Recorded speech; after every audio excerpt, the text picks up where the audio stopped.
Hi everyone, কেমন আছো তোমরা? আশা করি সবাই ভালো আছো। তো আমিও ভালো আছি। সবাইকে জানাই শুভ নবান্ন। এখন সবাই বলতে পারো এই নবান্নটা কি?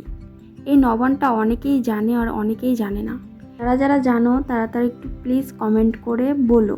ঠান্ডা তো অনেকটাই পড়ে গিয়েছে, ওই জন্য আমরা ভাবছিলাম যে কিছু গাছ লাগানো যাক।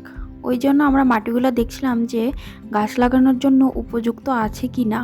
মাটিগুলো অনেক শক্ত হয়ে গিয়েছে, ওই জন্য ভালো করে আলগা করে নিচ্ছিলাম যেন গাছগুলো লাগালে ভালোভাবে বসে। ক্যারেটের মধ্যে আগে থেকে দুটো রজনীগন্ধা গাছ লাগানো ছিল, কিন্তু দুঃখের বিষয় হচ্ছে রজনীগন্ধা গাছে একটাও ফুল আসেনি। আমরা সাধারণত এই ক্যারেটের মধ্যে কিছুটা ধনিয়া পাতা আর কিছুটা সরিষা লাগাবো। জানি না হবে কি না, তাও একবার চেষ্টা করে দেখি। কিন্তু ক্যারেটের মধ্যে আরও কিছু মাটি দিতে হবে। ওই জন্য নিচের মাটিগুলো আলগা করে নিচ্ছিলাম যেন গাছগুলো ভালোভাবে হয় আর শিকড়গুলো ভালোভাবে বসে যায়। আমরা ভেবেছি এই বছর শীতের সিজনের যেগুলো ভালো ভালো গাছ ওগুলো আমরা লাগাবো। ওই জন্য আরও মাটি নিয়ে এসে আমরা ক্যারেটের মধ্যে দিচ্ছিলাম। আরও অনেক কিছু কিনতে হবে, কারণ এখানে না সহজে মাটি পাওয়া যায় না। ওই জন্য মাটিটা কিনতে হবে প্রথমত, তারপর কিছু বড় বড় টব কিনতে হবে। আমরা আগেরবারেও কিছু গাছ লাগিয়েছিলাম, সেগুলো অন্তত ভালোই হয়েছিল। ওই জন্য ভেবেছি এবার অনেক গাছ কিনবো, তাই অনেক টবের দরকার আর অনেক মাটির দরকার। ওই জন্য আমরা আগে থেকেই প্রচেষ্টা চালিয়ে যাচ্ছি যে এবার অনেক গাছ লাগাবো।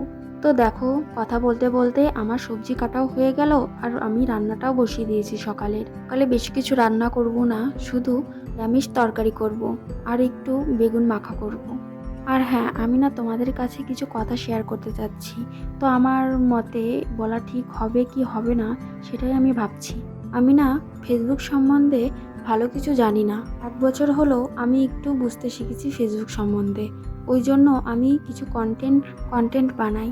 তো বেশি বেশি কিছু পারি না, যেটুকু পারি সেটুকুই তোমাদের মধ্যে তুলে ধরার চেষ্টা করি। আমি জানি না তোমাদের ভালো লাগে কি লাগে না, তো আমি বুঝতে পারি না। তোমরা একটু প্লিজ কমেন্টে বলো। তো দেখো, একটি বস্তার মধ্যে কিছুটা মাটি রেখে দিয়েছিলাম, তার মধ্যে কিছু সবজির চোচা ছিল আর কিছুটা লতি টাইপের কিছু একটা ছিল। সেই থেকে দেখো কত সুন্দর একটা গাছ বেরিয়েছে। আমরা ভেবেছি এই গাছটাকে আমরা লাগাবো। যেহেতু আমরা কচুর লতিটা সবাই পছন্দ করি, সেই জন্য বড় হলে কচুর লতিও হবে আর আমরা নিতেও পারি। তাই আমি বলছিলাম কচুর গাছটা তুমি একটু লাগিয়ে দাও ভালোভাবে, যেন গাছটা ভালোভাবে হয়। এর মতো এখানেই শেষ। যদি আমার ভিডিওটা ভালো লাগে তো প্লিজ লাইক, কমেন্ট, শেয়ার করে দেবেন। Tata, bye bye.